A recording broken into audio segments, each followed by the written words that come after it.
Já, Pablo, komin upp í lengideildina, hvernig líður þér? Bara gaman. Þetta var ein af okkar markmið sem við settum innan þessi 2 ára bara þróun sem við vildum gera með Hauka og það tókst núna bara strax og það er bara rosa skemmtilegt. Þú ert ekki þreyttur eftir leikinn? Já, það var jú, reyndar, ég er smá þreyttur en bara, þegar maður vinnur leikinn og ná eitthvað markmið þá bara gleymir þreytinni. Já, og þeir eru búin að vera á sér vegferð og hún er að virka.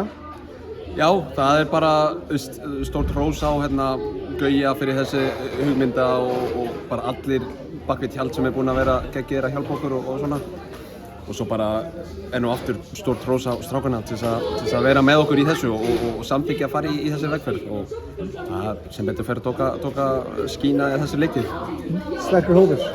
Já, geggjaður hópur. Það eru svo margir ekki bara við gamlar, Einar, Jonni og Gulli, heldur bara hinn áttina líka og margir Haukastrákarnir sem eru bara að elska þessi félag og að gera þetta með enn meira passion og það er ótrúlega skemmtilegt. Nú lengideildin sumar, þú ætlar að halda áfram að spila fyrir Hauka? Já, það er markmið en það bara kemur í ljós. Ég tek bara eitt í einu, tek mig góða báð. Ég er ekki búinn að vera í pása síðan ég kom tilbaka í júní í fyrra því þau voru að byrja að æfa í nóvember þegar ég var að vera í pása og svona eftir besta deild en ég er bara að njóta núna, Taka sér pásu, regenerate þetta og svo bara sjá til. Já, við sjáum til. Spenntur fyrir lengideildinni, hefur spilað þar?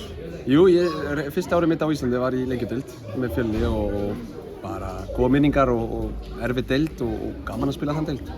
Bara tilhlökkun. Já, bara alltaf tilhlökkun fyrir svona.